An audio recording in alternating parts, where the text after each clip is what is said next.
everyone. Welcome to Digital Transformations in Land, Housing, and Property, a public panel discussion hosted by the Social Science Matrix at UC Berkeley. And the panel consists of participants from a Matrix-sponsored research team on digital transformations in property and development. I'll just go ahead and start with introductions. I'll introduce myself first. My name is Desiree Fields. I'm assistant professor of geography and global metropolitan studies here at University of California, Berkeley. And I am co-leader of this Matrix research team along with Hilary Faxon, who is the Ciriacy-Wantrup postdoctoral fellow here at UC Berkeley, as well as a new Marie Curie fellow at the University of Copenhagen. So I just want to give a shout out to the Social Science Matrix for sponsoring this event and our research team, and special thanks to Matrix Associate Director Eva Cito and Chuck Kopelke, Communications Manager, for coordinating the logistics of this event. So I'll start off by telling you a little bit about who we are and what we do, and the plan for today. So we're a group of faculty, postdocs, graduate and undergraduate students from Berkeley and beyond, working in geography, political ecology, information studies, planning, anthropology, and development studies. We received a small research team grant from the Social Sciences Matrix for the 21-22 academic year. And over the course of the year, we met monthly, workshopping our various projects, including journal articles, applications for grants and graduate school, and fellowships, workshopping editorials, invited talks, and just generally kind of chatting about developments in this field across our various research sites. Our team has set out to understand how new digital technologies are reshaping the practices and the politics of land, housing, and property. This is, of course, no small task, considering the pace and variety of developments in this emerging area of research. In the US alone, the use of algorithms to rapidly price and make offers on homes, Metaverse boosters and speculators, and automated eviction services have all gained steam during the course of the pandemic. But of course, a key aspect of our collective work has been thinking beyond the US, and particularly thinking across the global North and the global South, in order to understand the local specificities and the broader patterns of how state, corporate, and grassroots actors are harnessing data and analytics to claim and commodify space. We're really seeking to undermine narratives of tech disruption and the linear modernization theories that support these narratives. And a core focus of our team is that digital transformations are not homogeneous, they are not inevitable, instead they're locally embedded. So today, our panel discussion brings together several members of our team to discuss these geographic specificities, along with the disciplinary traditions, theoretical lenses, and methodologies that we mobilize in our work. We'll kick things off with a round of digital artifact show and tell to introduce our interests, one of our favorite activities from our research team. And then we'll move on to a panel discussion followed by Q&A. So I'm gonna share my screen. I'll do a very short show and tell to kick things off. Okay. So recently, I've been observing the proliferation of platforms that purport to democratize and simplify real estate investment for average investors. This is a recent example called Lofty.ai. It's a real estate marketplace, so think Amazon, Airbnb, a real estate marketplace for rental properties that are largely based in the US Rust Belt, so markets like Cleveland, St. Louis, Detroit. Lofty is a crowdsourced, tokenized real estate marketplace that works by putting properties approved for sale into a new limited liability corporation and then tokenizing the LLC into $50 cryptocurrency tokens that investors can buy in order to acquire a stake in the property. Each property might consist of thousands of tokens, depending on its purchase price, meaning that a single tenant might have dozens, hundreds, or thousands of landlords. And the landlords who own the LLC govern decision-making about matters like approving repairs through something called a distributed autonomous organization. So there's clearly a lot to unpack about this particular platform, but one of the things that most interests me about digital transformations in property is the wider conditions that make market strategies like Lofty.ai come to seem thinkable, attractive, viable, and necessary. So I see platforms like Lofty.ai as really rooted in the intersection of big capital and big tech that has ascended since the 2008 crisis, and how that intersection has created a class of real estate market players that really carry outsized power in the housing market, so that market opportunities are gauged in relation to these big players. While nominally democratizing real estate investment, platforms like Lofty.ai are accelerating the process of commodification that creates a discursive opening for them in the first place, and ultimately contributes to the conditions that they purport to ameliorate. And I'm going to now pass it on to Hilary Faxon. Once again, Hilary is the Ciriacy-Wantrup Postdoctoral Fellow at UC Berkeley, as well as a Marie Curie Fellow at the University of Copenhagen. Take it away, Hilary. Thanks, Desiree. That was such a great example, and mine's maybe a productive sort of counter object. So this is an image from one of the many Myanmar Facebook groups that I follow as part of my broader research project. I was trained in Agrarian Studies, and I spent 5 years in Myanmar trying to understand land politics during the democratic transition. And while I was there, a sort of empirical event that caught me by surprise was the arrival of the internet as a sort of affordable commodity that many people could access via smartphone for the very first time. So what that meant was that farmers who I worked with were starting to go onto Facebook and join groups like this one, which is called The Challenges and Successes of Rice Farming. And it had over 100,000 members when I first started observing it over the shoulder of one of the farmers that I worked with in the village. And this was a place to buy and sell seeds, share advice about pest eradication, and also sweet videos of new agricultural machines like this tractor. So this project from those first days has taken me in a number of directions, a few of which I'll talk about today. But I wanted to share this as sort of a starting point for trying to understand the ways in which the arrival of digital technologies were remaking the terrain that I was working on for my dissertation and now in my postdoctoral work. Thanks, Hilary. Let's hear from Elizabeth Resor, who is a doctoral candidate at the Information School here at UC Berkeley. Thanks, Desiree. Hi, everyone. I'm Elizabeth. So this is a composite image that's kind of summing up my dissertation research, which is looking at real estate platforms like Zillow and Redfin from mostly the user perspective, so how people encounter them and use them to move and find housing, but with a particular interest on a lot of these algorithmic scores that they present alongside listings, like the walk score, like the school scores, as a way of kind of looking at both the sort of top-down, everywhere is the same platform view of specific places. This is Las Vegas, Nevada, where I spent some time doing fieldwork, but also thinking about individuals and how what's walkable to one person might be very differently walkable to another person. For example, here is a shot of my neighborhood in Vegas that was considered by Vegas standards very walkable.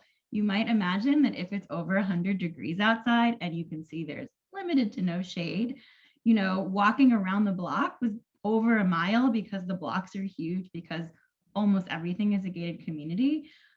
So going for a walk with my dog became like this weird urban trek through, and I was there in the winter and it was still very hot.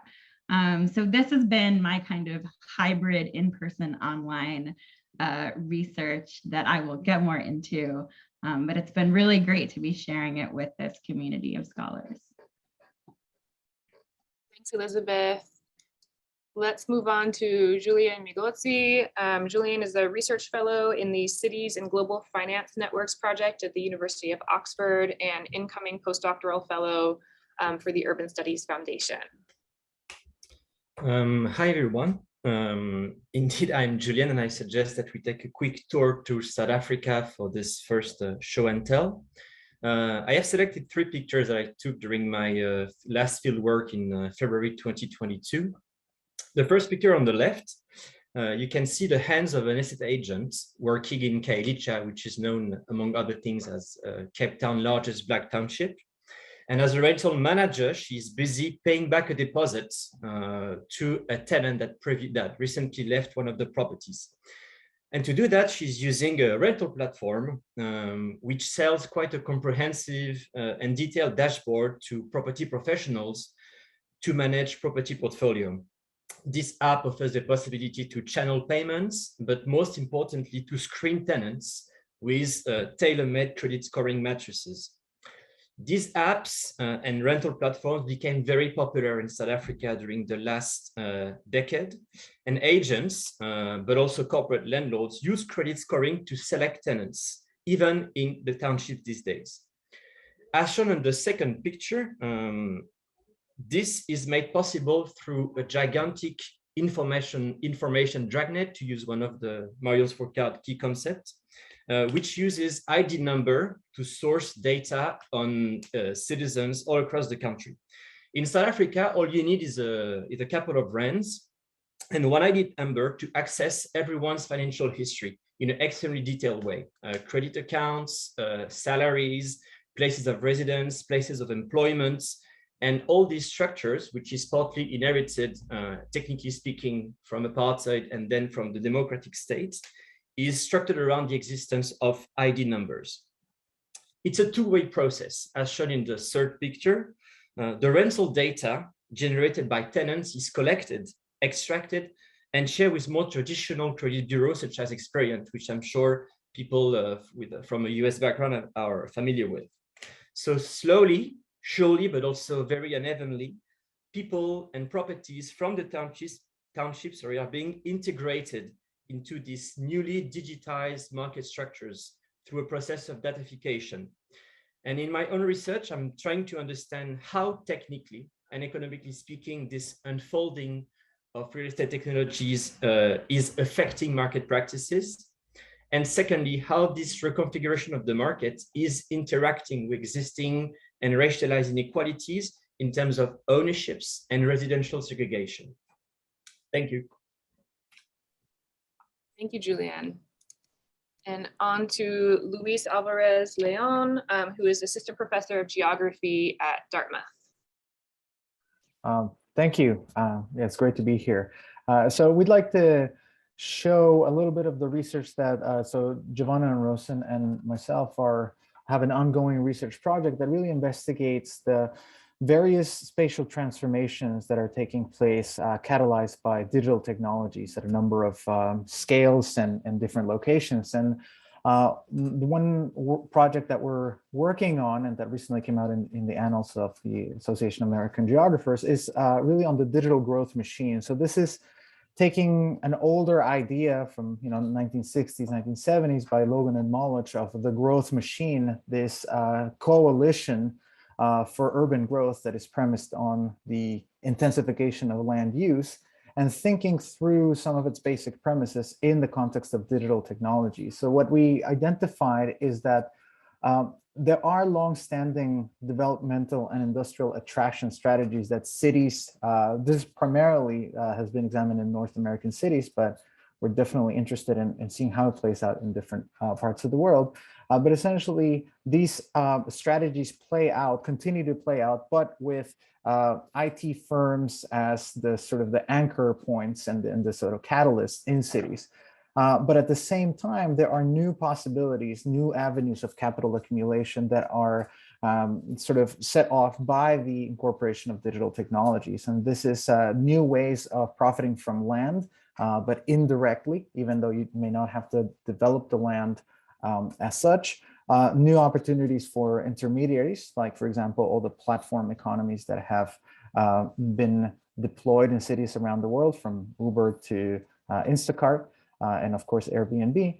And then the fourth aspect is new digital rendering. So these are increasingly sophisticated representations of cities that are used to manage a lot of the prior three avenues of capital accumulation, but are becoming increasingly markets in their own right and sort of full-scale environments in their own right. And that's a little bit of what Jovanna will talk about. Jovanna and I will talk about later, but thank you. Thanks, Luis. And finally, Jovanna Rosen, Assistant Professor of Public Policy at Rutgers University-Camden. Hi, thank you so much. I can't not say that it's been fun to be part of this group on so many levels. mostly because I was an undergrad geography major at Cal. And so it's been building on a lot of longstanding interests and exploring them through our individual perspectives, as Luis and I now live in areas outside of cities, or I'm from an area outside of the city, I should say, which is Big Sur, California, which you see in this slide. And so in our newer work, we're examining how the spatial transformations created by the digital growth machine extend beyond urban boundaries and involve new activities which alter social and spatial outcomes. So from cobalt mining in the Democratic Republic of the Congo to the construction of often hidden rural data centers to house and protect digital data, to the creation of new vast energy infrastructures to support Bitcoin mining and other tech activities, to the transformation of Instagrammable places like Big Sur, as you see. These digital activities create new network ties between cities and far-reaching places across the globe. But these events build on long-standing patterns of extraction where cities depend on areas outside of cities for natural resources and primary goods production, with the periphery considered to be urban hinterlands. And so we argue that the digital growth machine builds on these hinterlands dynamics. However, the digital growth machine enrolls new geographies as it requires different resources, changing the geography of the hinterlands beyond regional towards a global reach. And secondly, the tech sector supports new activities like social media that fundamentally require and produce spatial transformations. The Bixby Bridge, which you see here, exemplifies this dynamic, illustrating a particular type of digitally produced hinterlands that we call signaling hinterlands, reflecting how these landscapes are not only characterized by the conspicuous consumption that occurs on digital social networks, but they're redefined by urban extraction. The Bixby Bridge has long been an iconic stop along Big Sur, California's Highway 1 within my hometown region. But the digital social media representations on places like on outlets like Instagram have reinforced the bridge's legibility, helping to transform it from a local landmark to a congested must stop along a rural stretch of highway that, even without cell service, has its own Instagram hashtag with over 118,000 photos. And so altogether, our research illustrates how digital technologies are creating spatial transformations in the physical world, in cities and their hinterlands.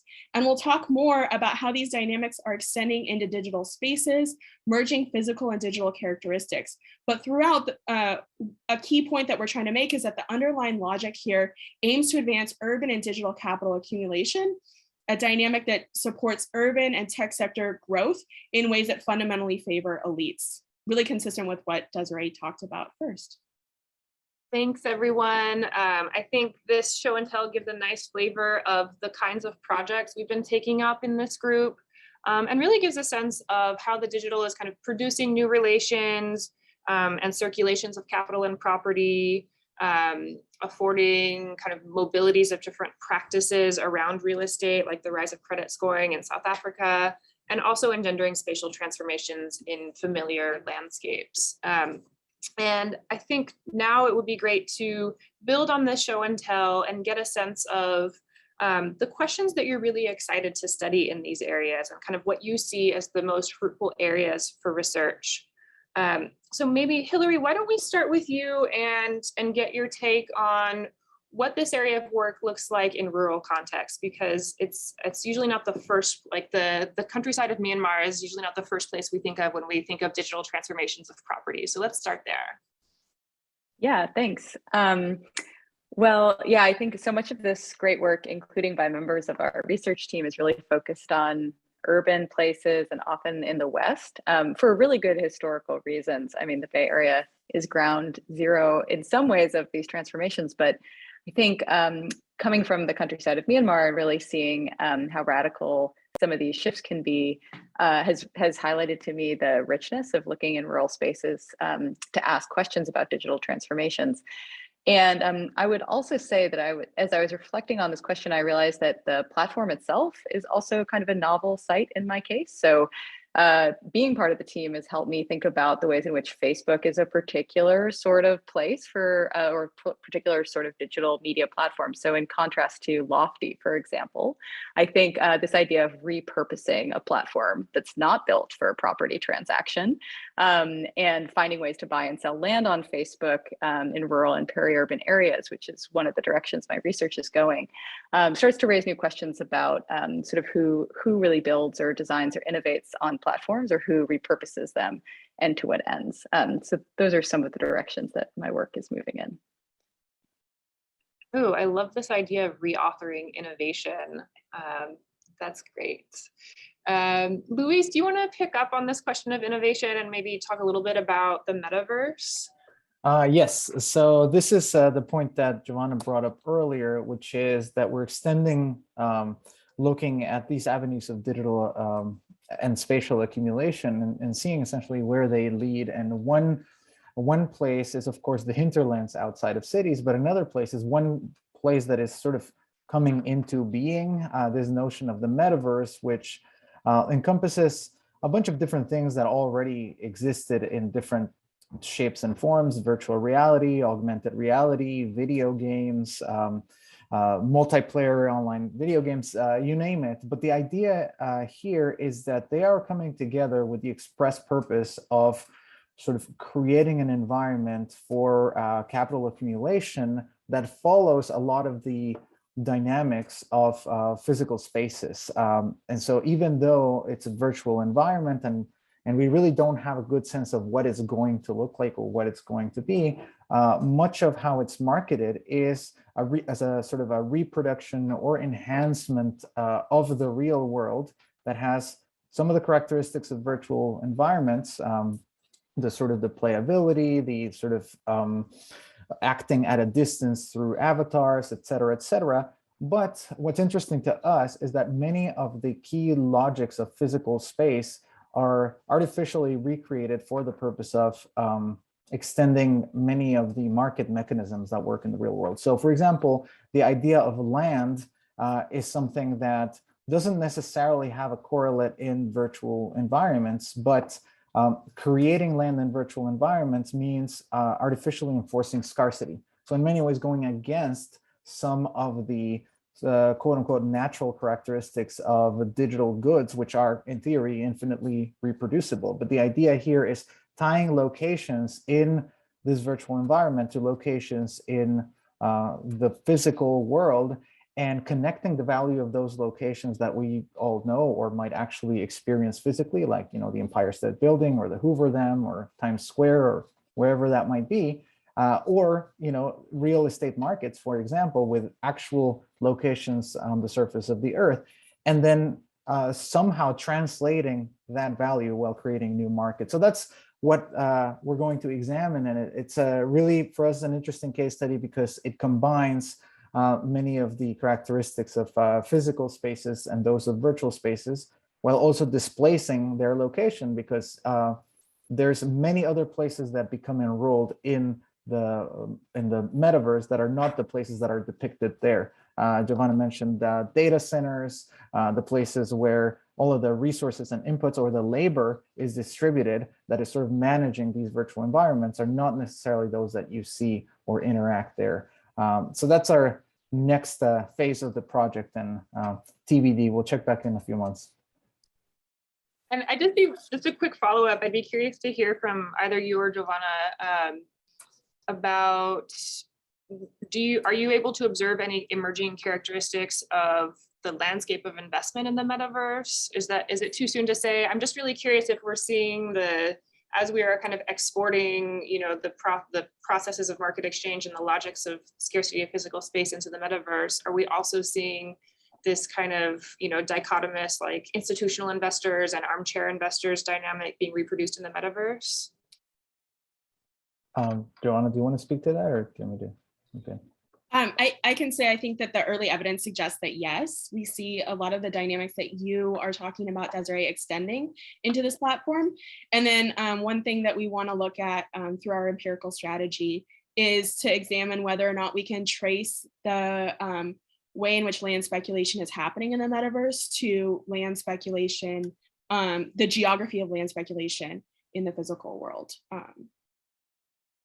Yeah, I think perhaps one more aspect is connected to the some of the notions in signaling hinterlands, which is that of conspicuous aspects of consumption, where some of the early movers to the metaverse are sort of highly visible brands that want to have a first mover advantage, Louis Vuitton, or, you know, some luxury conglomerates, or even some cities that want to sort of position themselves as having a sort of their own stake in the metaverse, and in doing so, perhaps hope to increase their valuation or visibility in the physical world. Now, I think it's all very inchoate at the moment, so we don't really know what effects that may actually have. But what's interesting to us is that just the very idea of this existing is prompting a lot of corporate and also governance moves to try to acquire visibility or positioning with respect to this virtual environment. Thank you. And maybe coming back into the physical world, away from the metaverse, Julien, do you want to speak a little bit to how real estate technologies that you're observing in South Africa, how those are intersecting with inequalities in the physical world? Yes, sure. So yeah, one of the questions we were that was running around during these past months was how real estate technologies is, I guess, affecting stratification patterns in our respective fieldwork. Some of us work in countries that have been extremely fragmented by colonialism. Some of us work in places that are arguably the hallmarks of advanced capitalism, such as the USA or the Bay Area. So this has been an ongoing discussion for us. And I indeed see that how real estate technologies interact, exacerbate, renew or reshape. I don't know which word to choose, because I think we don't know yet, actually, how technology interact with inequalities or certification patterns could be one of the key areas of research in I guess, two ways. The first one is, we've been talking about it, is the fact that that housing, that land becomes digital, creates a new economic value around the ownership and collection of data, and which social groups benefit from that is yet a bit unknown or not clear enough, especially as we see that technologies like the metaverse, for instance, is being you can see the presence of former power players now advancing and entering this digital frontier. For Louis Vuitton, buying a square of property in the metaverse is quite easy, I guess. It's relatively cheap, but the fact that they are making the moves show that existing power relations are actually already invading this new universe. So that maybe that's one way which groups, in terms of companies, entities, benefit from the fact that one can leverage economic value out of the transition to digitized real estate. And the second question is, obviously, we've been also talking about this, is now housing and land has always been a way to produce income through the rent economy. And now the fact that arguably through real estate technologies, housing and land became more financialized, and this process has been accelerated by real estate technologies, it's also exacerbating inequalities that we know in terms of ownership, in terms of assets. And for instance, South Africa and the United States are both characterized by enduring racial inequalities in terms of housing equity, housing ownership. And the trends that we're seeing in both countries are showing that technology is just renewing, exacerbating this long history of property inequalities, which has long-lasting effect on society, obviously, and also on cities. But I feel, in real honesty, that I'm not the most qualified person to talk about this, because I think Desiree has been actually extensively writing on this process in the US. So perhaps you could say so much more about this.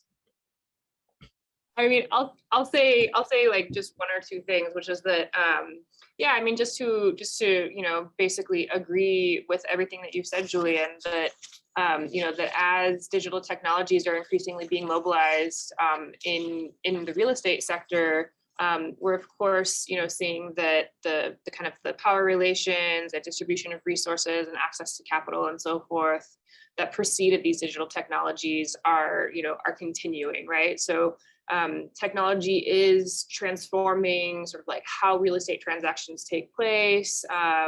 and is transforming, the practices, in the case of my work, transforming the practices of landlords and, enabling a kind of scaling up of ownership.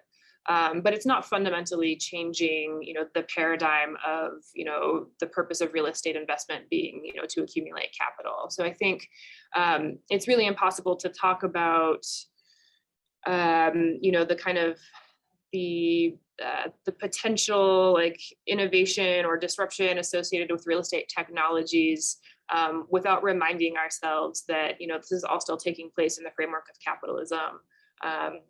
And that I think, we have to kind of like situate these technologies in their political economic context. In the case of my work, I've observed that, new kind of like scales and sources of data and analytics, algorithms, et cetera, have been really fundamental in the consolidation of property ownership by kind of institutional scale landlords. And, I think what I think is important to remind ourselves of is that those corporate landlords have broader consequences beyond the tenants renting directly from them, right? And so as technologies support this kind of like scaled up version of landlording, we need to remind ourselves that, that their effects, knock on to people who would like to be, homeowners themselves, that there are kind of impacts in terms of how people are able to mobilize for tenant protections. And I think I'll kind of stop there, but just to say that, I think real estate technologies and their role in kind of, kind of making the already uneven power relations of the rental market like even more uneven, I think is a crucial area for research and something to look at more. So let's move on and think about, one of the real strengths of this research team has been that we are all coming from pretty different perspectives. Even those of us who are like in geography departments, I think, are coming from like different backgrounds and theoretical approaches. And of course, our members extend beyond geography. So I'd love to maybe hear a little bit about the disciplinary traditions and the theoretical lenses that we're bringing to this work, and kind of what these approaches open up, and maybe what their limitations are. Elizabeth, let's hear from you first, since you're our information studies person on the team. Sure. So I'm coming from information studies. Something I've been specifically thinking about a lot, which is sort of part of the greater science and technology studies literature, is critical algorithm studies. And it's funny because a lot of it feels very compatible to geography and urban studies, but there's like a slightly different focus, a little bit more zoomed in on the platform and specifically the algorithm. And so I would explain this like subtle shift as, instead of looking at the algorithm as a tool that is used by actors in society and space, people like me study the algorithm itself as something that is changing and being changed by society and space. And so this is like a slightly more situated social construction of algorithms that I think can really add to these sort of political and social critiques of platforms. So in terms of actual methods, this can mean like applying ethnographic approaches to study algorithms in practice. So that's observing how people who work with them work with or push against algorithms, how the tools are described and explained by experts and sort of the regular users that engage them. And this is helpful because it can complicate critiques, such as if we look at a powerful algorithm, but discover that the people who are using it are actually ignoring it or reframing its outputs to sort of suit their predetermined decisions. And it can also show us how the many different kinds of understandings of how an algorithm works can get fed back into the people who are building it, the user behavior, popular media narratives, and the data coming from those platforms. So I hope that sounds a little bit different than geography, but I think this is really just extending a lot of the kinds of things that geographers and urban studies folks are thinking as well. And for those of us who aren't coming from critical information studies, I think one of the kind of lay critiques of algorithms is often that they're opaque, they're black box, which then kind of leads to this like call for transparency and opening the black box. And so where is that what critical algorithm studies does, or is it like more complicated than just like opening this black box? I mean, I think it's, yes, we use opacity and black boxes a lot. But I think, the idea is just because it's a black box doesn't mean we can't understand a lot of it. We can look at, a lot of the data that goes into an algorithm. So I've been thinking a lot about Zillow's price estimating algorithm. If you look at the Zillow website, they're not using secret sauce data. They're using public records, they're using MLS data, and probably the typical user data that we're familiar with from like Facebook and Google, your ad profile, what you like, what you click, your search terms. So even if we don't know how the algorithm is working in that black box, we can guess most of what's going into it and we see what's coming out of it. And I think those are two really important signals. And I think some of the pushback from the critical algorithm studies is like a lot of these, particularly like big machine learning algorithms, even the people making them don't really know how they're getting from A to B to C. I mean, they can be so complex. They don't think like people think. And so, one of the things I'm really interested in are looking at like mental models, which is how someone might be coming up with like the narrative to explain how an algorithm is working. Even computer scientists will use these narratives that are not actually literally how the algorithm is working. So it's like we can do some poking at the black box, but there's also a lot of stuff around it that is completely empirical, observable data that can tell us a lot about sort of the work the algorithm is doing in like a more discursive political sense. Yeah, and I think what I really love about that is that it, for those of us who, don't see ourselves as having, like a specific skill set around algorithms and computer science, it doesn't mean that algorithms are sort of off limits for those of us who see ourselves more as critical social scientists. Hilary, do you want to chime in and talk a little bit about what agrarian studies brings to this conversation?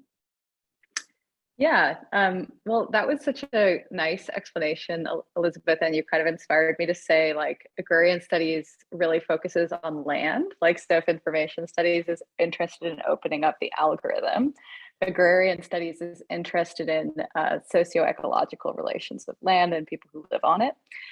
And for me, I think, yeah, I've gained a lot from thinking about like agrarian studies being founded by Russian thinkers in 150 years ago, thinking about why Russia's countryside wasn't being automatically organized as capitalist production. And the answer is in part because land has particular ecological qualities. It doesn't sort of self-organize into factories. And also that it has particular social relations of family farming in which, women and men's work and intergenerational work creates some sort of barriers to capitalism. So I find that sort of a rich starting point for thinking about why these tools work or don't work or are repurposed in different ways in these particular rural sites. And another element that I think is really useful from agrarian studies is thinking of rural places as not marginal to modernity, but rather constitutive of it. So that these are places where modernity is being made, and that sort of the methodological imperative then to center those stories or to study, say, Facebook, not from Silicon Valley or Zuckerberg's Twitter feed, but rather from these places where it's being used and repurposed and reimagined.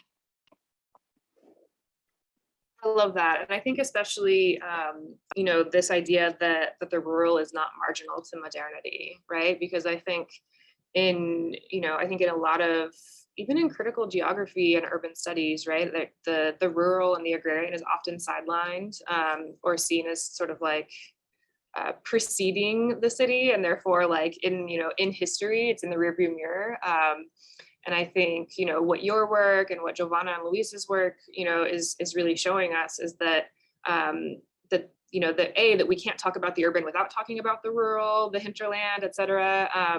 But also that in many cases, and we can think about even, like precision agriculture technologies, right? Like in many cases, rural places are like active sites of the rollout of new technologies, and so it's really crucial to incorporate them into our understanding of digital transformations of real estate and land and property. Jovanna, can you talk to us a little bit about planning and public policy perspectives on these questions. Yeah, absolutely. So kind of following Hilary's broad level, high level takeaway, since my background's in urban planning and policy, I'd say we're focused on governance, the act of governing, and kind of in two different ways. What are the democratic implications at stake here? And how can governance and government check the tech sector's very harmful tendencies? So if the tech sector is a new class of urban rentiers, what is the role of the public sector in checking these tendencies? And I think this is an area of really robust research focused around a number of different issues. So first, what are the spatial impacts, urban transformations, and the urban inequality at stake when you have situations like Desiree, your research has focused on, and so many others here. And how can we understand these relationships across the urban and the digital? I'd say we're not very good at doing that in public policy and planning, but that this is something that we really need to understand, is these deep interconnections here. I would also say that my field, I'm maybe a little biased here, but we offer potential solutions that I think are deeply important. The traditions in my fields would suggest that the public sector and the broader public can counter some of these harmful tendencies. As we need to understand what are the relationships of tech to democracy, a particularly important week for this with Elon Musk's takeover of Twitter. How do we advance the public good, which is a problematic but important concept? How do we protect and advance democratic means and ends, since the tech sector is so continually focused on profit, not just through capital accumulation, but by enclosing, privatizing, and monopolizing key domains of life, key domains of the public, with important democratic implications. And beyond Elon Musk's recent takeover of Twitter, Zillow's move into iBuying, I think, really illustrates the harmful effects here. One challenge that we have, which I think is an area of robust research, but also practice, is that regulation, while it, I think, is a really important potential solution, is also poorly positioned in many ways to address the tech sector. One is a point I want to make about scale, which is oftentimes the scale at which tech operates and needs to be regulated is actually the areas in which we're very poor at regulating and governing. So the global scale, we're very weak at governing. And also regional governance is really important. We shouldn't be having Facebook play Menlo Park and Palo Alto off each other. We should be governing at a regional scale. But this is very difficult for us to do for a number of reasons, but in large part because of the entrepreneurial governance dynamics that David Harvey's been talking about for decades now. But Tesla moving from California to Texas to search for their optimal governance arrangement is good for no one. And so it really reflects our current governance limitations and how we really need to work to improve this. But we live in a world where our fates are really directly interconnected.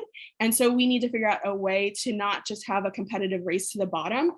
The other thing I would like to say is that I think my fields have a lot to teach us about the role of the public more broadly than government. So the role of social movements and the role of unionization, which we're seeing a lot these days in checking the tech sector through not just a top-down government approach, but through a grassroots mobilization approach. And throughout, we need to understand that the tech sector is really innovative, it moves quickly, and governance often lags that, which is another key challenge.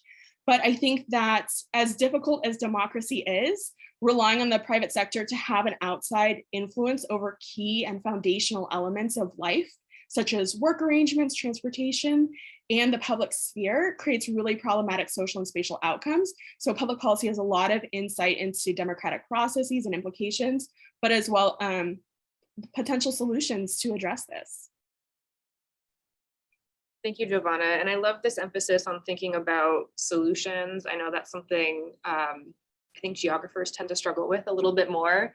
We have a great spot on critical analysis of a problem and its terrible consequences. And we sometimes struggle with this question of solutions. And I really appreciate, also thinking about, yes, policy, but also, the role of unions and grassroots movements and the public more broadly in kind of deliberating about and developing solutions. Let's hear from a geographer. Luis, tell us a little bit about what economic geography and critical GIS brings to how you approach these questions?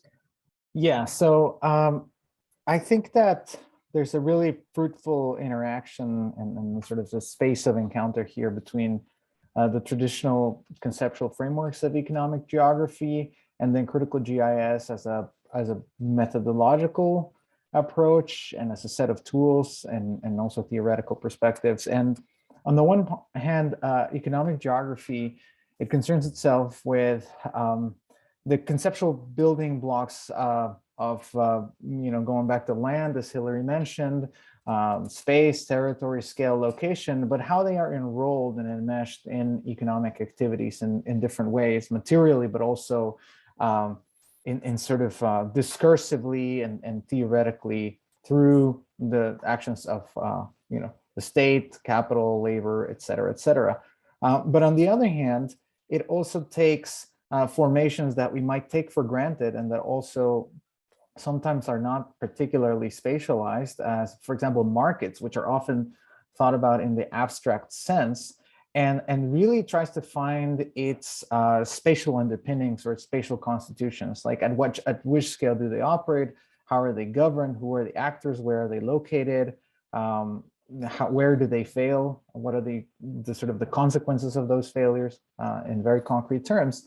And so for me, that has been really helpful. That perspective has been really helpful in understanding how digital markets have a spatiality to them, and that is often hidden by the sort of convenience of the sort of the one-click economy, or the sort of vocabulary that we use, like the cloud or cyberspace or one-day delivery, like all of those sort of intermediations via digital means make it seem as though things are just happening and they just show up on our doorstep, or you log onto Zoom, but there's a lot happening behind the screen. And that's where economic geography for me seeks that concreteness and seeks to bring in those spatial elements that are enrolled in the process.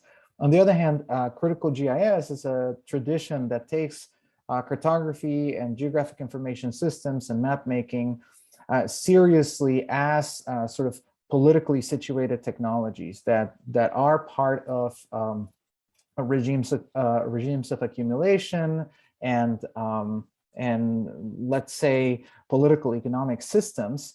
And they're not just tasks. So maps are not just about representing the world as is, but is enacting particular worlds with particular visions, and they serve purposes, quite identifiable purposes. And for the longest time, of course, the state has been the sort of map maker par excellence. But in this case, we have the distribution of mapping technologies to a scale that we had never seen before.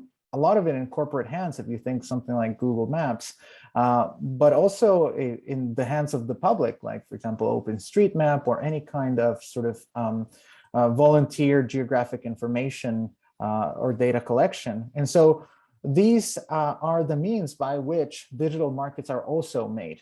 And for me, it's really important to understand that the sort of the political economy of the technologies that connect the physical dimensions in space to the sort of market mechanisms that we have in mind and that we are reproducing in the digital sphere. And that's where the critical GIS aspect can be quite helpful, because it is, in this case, maps are the artifacts through which those territories are becoming new markets, often in the guise of new representations like the metaverse, that if we don't look at how those links are connected, it might just seems like it popped up out of nowhere and it's like kind of floating somewhere in abstract space. So that's how I make sense of economic geography and critical GIS and how they meet.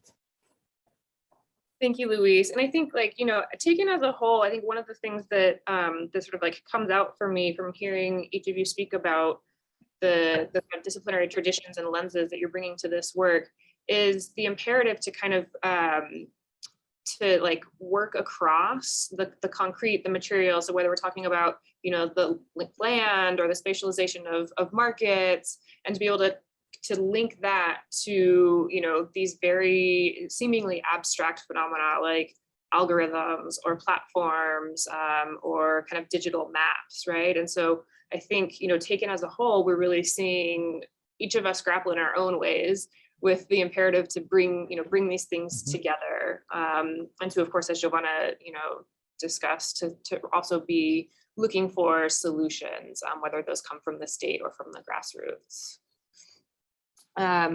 So for those of you who are here hoping to learn a little bit more about how you might actually begin to study digital transformations of real estate, land, and property, I think it's worthwhile to talk about some of the methods that we've been using in our work.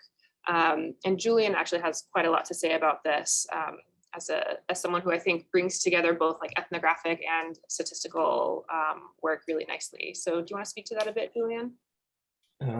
Sure. Yeah, I try to, during my research, to follow both computational approaches and more, let's say, embedded field work, sometimes for massive failure, but sometimes also for great joy. So I'll have two feedback on that. The first one is, I guess, when you study real estate technologies, you sort of chasing the novelty aspect. You want to see how tech can be disruptive, what's being completely reconfigured. But I found out that actually the interviews that I enjoyed the most were the ones when I had the opportunity to sit with old estate agents, people that had been in the market for 20, 30 years, that have been witnessing the arrival tech, but that could explain me, how land used to be valued, how property used to be valued, how property used to be marketized, how they used to screen tenants before they could source automated credit reports. And I guess going for these experienced professionals and maybe going back to the archive as well, just to look, how a title deed looks like 40 years ago, what was the process, is very helpful to, that's how I put it, but put the disruptive dimension of real estate tech in its space and clearly assess what is being changing, but also maybe which legacies are still continuing in this new technological wave. Another method I found quite helpful to get back to this issue of the algorithm is a black box. Yes, the algorithm is definitely a black box, and sometimes I don't have the technique, the expertise to sit down and engage with too many technical computational discussions, but you can, I guess, no matter from which school you come from, you can try to follow the data. You can try to, like we have this follow the money sort of imperative for financial geography. You can sort of follow the data to see which inputs are being put in the algorithm. And for instance, me for credit scoring, I sort of started gathering, okay, like where do you get the data from? Who creates the data? Is it like a retailer? Is it another rental company? How do you get it precisely? Which market practices generate data on a daily basis? And if you follow the data, how is it collected? How is it distributed? Then you arrive quite nicely at the issue of when is the data commodified? When it is being, when a new economic value is being added in that process.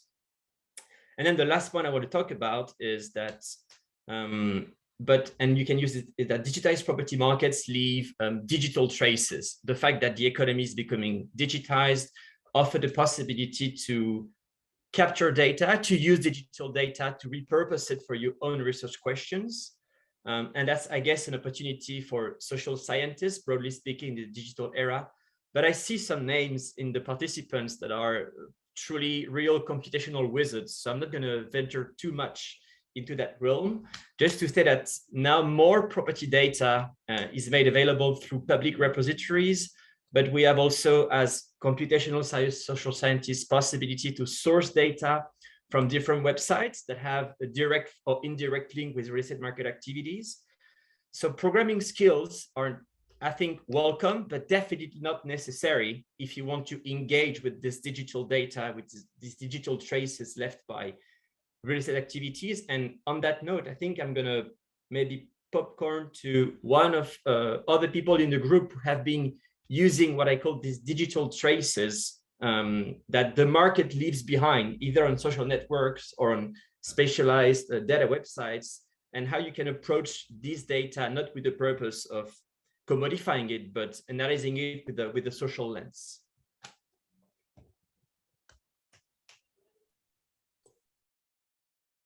Elizabeth, do you want to maybe speak to that, or Luis? I don't know. I feel like we're all doing that in different ways. So whoever wants to jump in.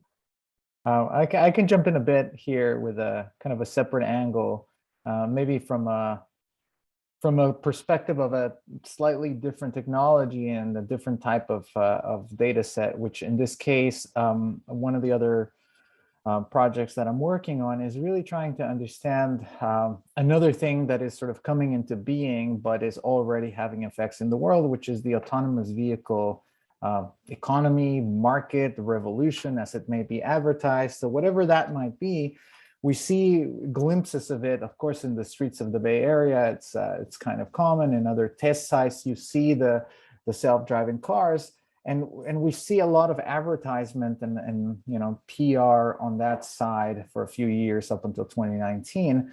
But then it's hard to know exactly what spatial impacts or what sort of physical effects it may be having in the, let's call it, in the economic geography of our cities and towns and countries and so on. And so one angle that I thought to bring in is sort of looking at the corporations themselves and thinking about this as a sort of narrative that in a similar way to the metaverse, the corporations are aligning themselves towards, and in doing so, they leave behind the data of the transactions. And so in this case, corporate transactions, we're taking them as this is work with done with Yuko Aoyama from Clark University. So we're taking transaction data of corporate transactions that are mergers and acquisitions, but also investments, partnerships, alliances, different kinds of connections between companies that sort of indicate a sort of cross-industrial transformation that tell us how an incumbent sector like the auto companies are positioning themselves with respect to newcomers like the platform companies like Uber, Didi, et cetera, and other IT companies like Google. And that in itself has an effect of reorganizing the map, if you will. The connections of those partnerships give us maybe a lens into new networks, if not of production yet, of research, of development, of marketing, et cetera. And it has the effect of also sort of shifting not only resources, but also people across different corporate boundaries. And so it's a way of trying to understand spatial transformations that are sort of in the process of happening and in a very piecemeal ways, but are having already quite concrete effects on the industrial and corporate landscape. And this is, for the most part, publicly available data.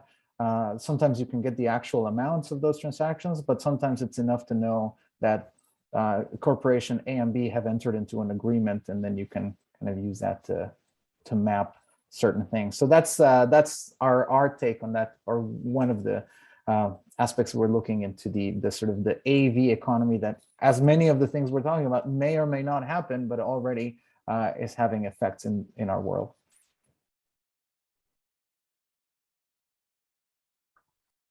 Yeah, I mean, I would definitely second Julien talked about follow the money being a core tenet of financial geography, but I feel like it really still holds in this context, right? So as Luis is talking about kind of tracing transactions, I'm thinking about databases like Crunchbase and PitchBook that allow you to look at the rounds of funding going into platform companies, who's investing, where the mergers and acquisitions are happening, and so forth, to really get a sense of the political part of the political economy of new kind of digital real estate businesses. So I think that's just like a very practical and grounded way to learn more about what's happening behind, the web page of say lofty.ai or something like that, right?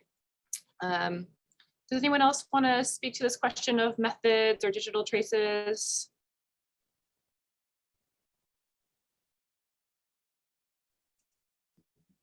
Okay, so maybe I'll have just like a quick question to close out before we hear from attendees on Q&A. And I'd like to kind of end where we started on this question of the relationship between global north and global south in these digital transformations of land, housing, and property. So maybe to hear a little bit about what we see as playing out differently or in the same way between global north and global south. So, what is similar and what is different about digital transformations of real estate, property, housing, et cetera, in Myanmar versus, New Jersey or Las Vegas, right? Hilary, do you want to speak to that briefly? Sure. One thing that this group and talking with others has helped me think about in regards to this question is the sort of limits of anti-capitalist organizing or even of public regulation, like Jovanna was discussing, in post-colonial contexts characterized by state violence. So if you can't trust the state to protect citizens, then a public regulation is not the answer to private corporations. I don't know what the answer is yet, but that's really come out as I think through some of these projects. I have a project with another member of our research team, Kendra Kinsey, comparing smart development, smart infrastructures in Jordan and Myanmar. So thinking in these two sort of global South contexts, I think a key finding for us is the ways in which post-colonial inequalities continue to manifest through these projects, and sort of state regulation is not necessarily the answer. So that's one thing that I'm thinking through in regards to this question. Sure. So the nature of what we can look to as solutions is really kind of dependent on the context of, and particularly like in this context of state violence, isn't the best place to look for solutions. Yeah. Elizabeth, do you want to speak to this a bit too? Sure. I mean, I certainly think a lot about kind of the misfit between a globalizing platform and local context. And right now, partly due to the pandemic, my local context only extends between Oakland and Las Vegas, but they could practically be two different countries. But I've seen this with other platforms, and here I'm thinking especially of, I was living in Kenya when Uber arrived and had a very bumpy introduction. I think this was the first East African location, and you just see that there are a lot of norms that get baked in to kind of a platform coming from the global north, assumptions about how we navigate space, how we represent it, how people use technology. So, with Uber, the assumption that every driver given a smartphone would obviously navigate with their smartphone. This is when Google didn't even have like traffic representation on their maps. So there were just a lot of these pretty basic assumptions that were, to me, clearly coming from a US understanding that really hit and caused a lot of friction. And of course, with a lot of these platforms, the problems of solving that friction falls on the drivers and the riders and doesn't really get transferred back up to the platform. And, I think there were what they refer to as the Uber wars. So it did get a little bit contentious, but I think with real estate, we can even imagine larger scales of violence and exclusion. I'll stop there and let Julien jump in. Yes, on these north-south transfers, maybe so to speak, what I found quite interesting about what we're seeing in terms of real estate technology is maybe a reiteration of colonialism from the 19th century, wherein expensive Western technology was brought in colonized countries, and that story is pretty well known, and there is a lot of work about talking about data colonialism. What's also interesting maybe is that, especially from urban study perspective, a lot of techniques of governance, a lot of techniques of hygiene were then brought back from the colonies into the heartland. That's basically, the birth of the movement of hygienism in urbanism, or the grid control as well, which was the event like laid out mostly, for instance, in African city and then reported back into the metropolis. And I think we're seeing this process in tech as well. But it's just the beginning, it's just mushrooming. But for instance, South Africa is quite pioneering the industry of rental platforms. I've just seen that one of them, which was developed, is now spreading across the United States. India, in a quite different sector, it's a pioneer about fintech and digital payments to the fact that now the US Fed is looking at the Indian model, so to speak, to see how the economy could change in terms of regulation, but also technology. So it's definitely interesting to see the North-South transfer as a continuation of uneven power relations, but there is also a South to North transfer going on in tech, which I guess researchers could pay even more attention, not to mention, obviously, the South-South transfers as well, which maybe we don't have the time to talk about now, but I guess it's useful to understand that it's more than a two-way process, it's a three-way process in terms of technologies, transfers, and how it is replaying on existing power relationship in a global economy and colonized economy. And I'll stop here, sorry. Thank you, everyone. And I think that's actually a great place to end this kind of like troubling this, this narrative of the like transfers only happening in one direction from the north to the south, right? And really, lifting up this question of south to north transfers of technology and also south-south transfers, and really, just like, just paying attention to that as we're formulating our research questions. So this gives us with a comfortable amount of time for Q&A. Those of you who are still with us in the room, if you want to enter any questions into the Q&A box, we're happy to discuss them. Well, I have a question for the rest of the panel. I won't mention the word scam, even though that was clearly a running interest throughout the academic year and substantively and cutting across many research projects. But let's just maybe flip that and think about something that perhaps is an important part of scams, which is hype. So I wanted to maybe just pose the question to everyone. Given that we are talking and researching about a lot of things that are not really fully formed, that often are already having effects and impacts in the world, but there's always the risk, like Julien mentioned before, about chasing the trend or chasing the latest technology.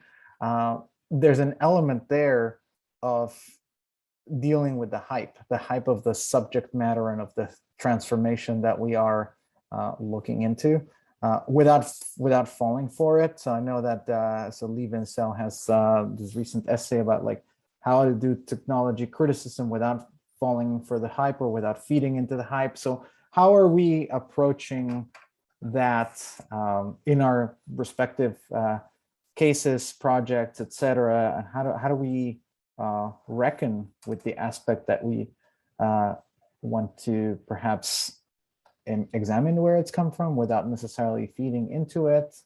Is our work sort of reifying the things that we want to criticize? Where's the theoretical component if there's something that may not exist by the time the paper is published? Like, this is something that I think about a lot when writing about digital technologies. And we have two questions in the Q&A, so. Yeah, so I don't study Web3 infrastructures, but I feel like I've been seeing a lot of hype about Web3 on Twitter. So if anyone in our group is familiar with Web3, maybe there's a way that we can combine Marianne's question with Luis's question. Is anyone here a Web3 person? We really need Jathan Sadowski in on this panel. I have a lot to say about. Yeah. No, he will have a lot. He will have a lot to say about it. Yeah, I mean, just Luis, real quick. I think you and Julien are right to kind of like raise this question of hype and like the risks of chasing the latest trends in technologies. I think, yeah, that's something I'm really conscious of in my work. And I mean, it's like, it seems like a very basic answer, but I think, one of the things for me is like foregrounding not the latest thing. So in this, I started off with like a show and tell about Lofty.ai. And for me, I try to foreground in my work what this is a symptom of, or like what this is a broader indicator of, or like what can we learn about something that I'm already fascinated by. So for me, it's like I'm fascinated by questions of market power, and particularly like how power is like constructed in the housing market, and like how that shapes like the actually existing housing market that we have. And so for me, the question is less about the intricacies of, you know, like tokenized real estate investing, and more, you know, what does this show us about like the reality of our housing market, who has access to it, who's trying to get access to it via, you know, tokenized investing, and, you know, like what it, like how is, you know, tokenized real estate investing situated in like a broader landscape of investment and power in the housing market. And so for me, I think that I try to foreground that question of like the broader landscape that is producing the like the latest hyped technology, rather than foregrounding the latest hyped technology. So that's probably like an obvious answer, but that's something that I try to think about in my work. Elizabeth. I also think there's, and this also comes back to our scam subtext, you know, thinking about what makes something prime to be hyped or scammed. And so I mentioned I focus a lot on sort of the user end of things, and you hear a lot of people throwing out accusations of things being a scam, which I think of as almost like negative hype.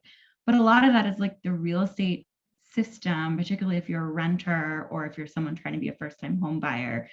The system is not built with your needs at the center. You're so disadvantaged and you have so little power that like it can feel like a scam even when it's operating as it's supposed to. And I think there's that, we're using the language of scam or hype to be sort of something is resonating that makes it feel that way, even if it's not the new thing. And I think, Desiree, that's kind of what you were saying too, like identifying where this is coming from.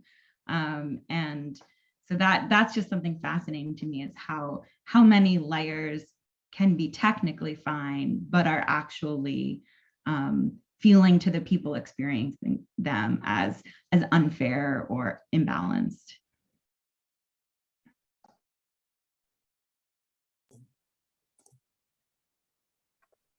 Julien, go ahead. I'll jump in after you.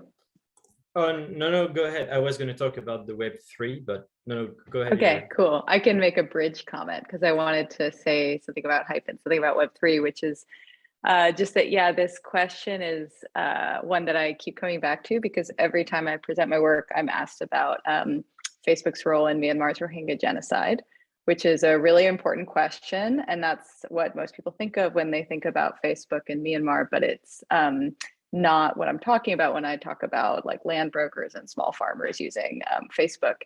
And so this sort of reoccurring question of like what is the politics of writing about agency or repurposing or reimagining innovation within a larger structural context of big actors and their sort of neo-colonial role in some of these sites, is one that I just try to think about in how I write and present the work, or try to continue to ask myself. And it's one that's also coming up in the case of Web3 because cryptocurrency has started to become a really important way to move money in Myanmar. The military junta just outlawed foreign currency last week, which has spiked even more inflation and suffering for everyday people. So there's this kind of moment in which crypto potentially does have a sort of semi-emancipatory role to play in shortcutting the state. But it's really different than the story that we might hear from like libertarian tech bros in the US. So I don't have answers to that, but just to say that I think this question of hype, or how we write this type of technology, how we tell this story, comes up in each iteration of these tools, at least in the places I work.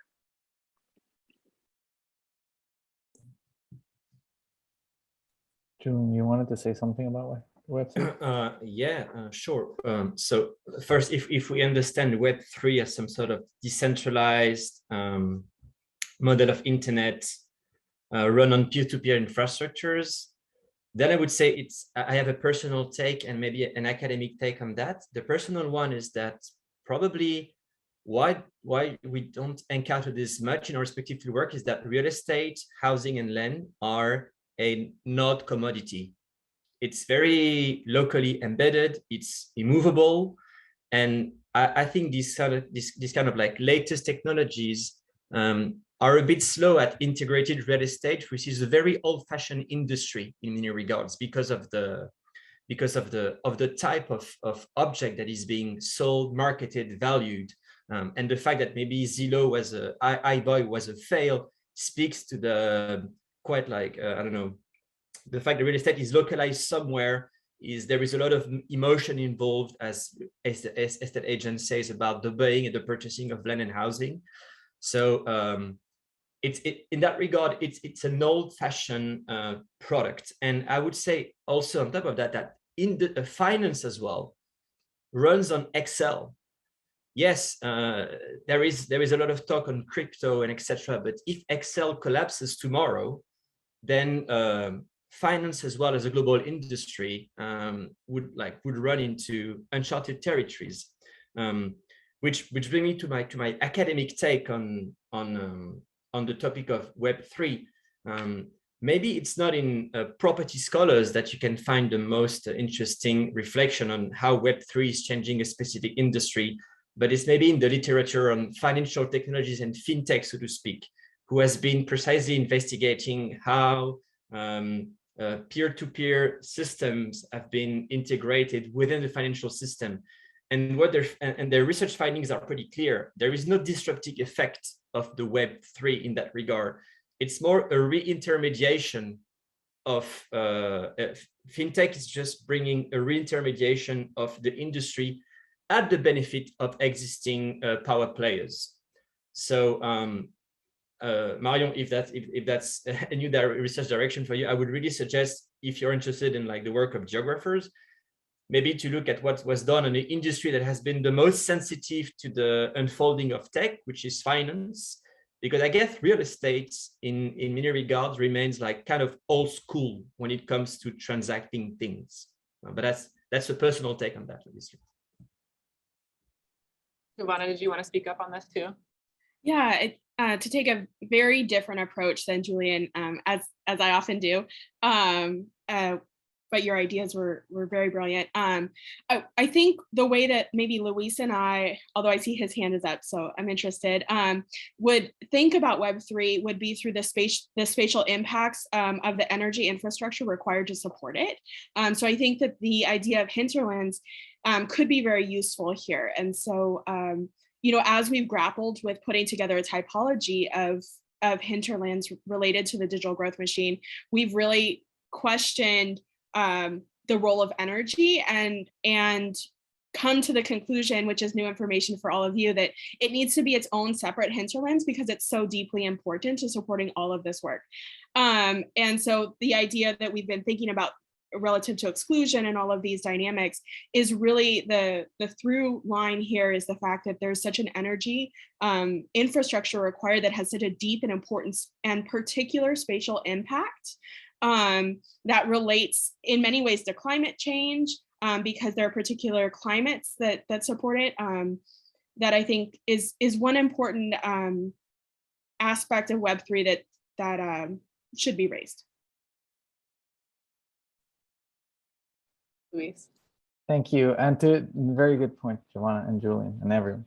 But to follow up on this, I think that something that to sort of bring back I would say the perspective that Jovanna and I are taking on our project is that part of what we're trying to do is move back and forth between the sort of material and discursive elements of these digital transformations. And one central component is our arguments on the ideology of technology and how a really crucial part is building a discourse and a compelling narrative that sort of that sort of rolls the carpet towards the instantiation of these phenomena, whether they are, you know, Bitcoin or NFTs or whatever the case may be, and that enrolls actors at different scales into investing, actually making decisions, parceling out land, giving out tax subsidies, whatever the case may be.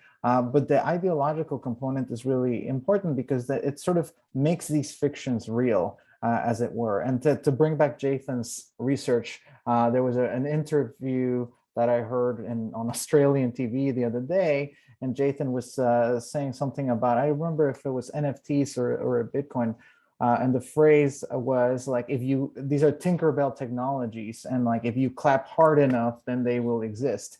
And that really struck me because on the one hand, I think that's a very good description of something like NFTs that required sort of the collective belief of so many people. But on the other hand, I think it shares a lot with so many other things that we already have that we consider real, like money or financial markets.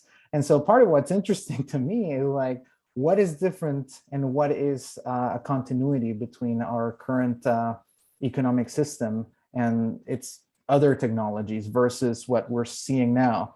And that's kind of where the sort of the ideological and the sort of material go back and forth. And that's part of what we're trying to investigate. No answers promised yet, but at any rate, that's something we've identified. Answers forthcoming, and I think it's forthcoming. That also like brings us back to hype in a way, right? You know, and the function of hype and like the flash of the new and all of this, it serves the role of like advancing ideologies, of enrolling people into new markets and so forth, right? And so I think that's where like this interplay between the material and the discursive elements, for me, like also shows like the need for kind of like different theoretical lenses and like bringing them together in a way, right? So for me, like when I think about like material analyses, like I think with political economy, when I'm thinking, you know, about this idea of like kind of creating markets and rolling users and so forth, like I really think with, you know, like kind of performative theories of economic sociology, right? And so I think one of the things that's really exciting for me about this whole area of research is like the ability to draw together lenses that like aren't always thought together, and really seeing the utility of them. And I know that might not be the way that you and Jovanna are approaching your project on the digital growth machine and the hinterlands, but I think this area of work generally kind of calls out for joining together perspectives that like aren't always mobilized in the same frame. So with that, I think we're pretty much out of time. Thanks to our last standing attendees here for sticking with us for this conversation, and for joining us. And we look forward to continuing to share this work. So stay tuned. And yeah, thanks again. Bye, everyone. Thanks, everyone. Thank you. Bye. Thank you all. Thank you.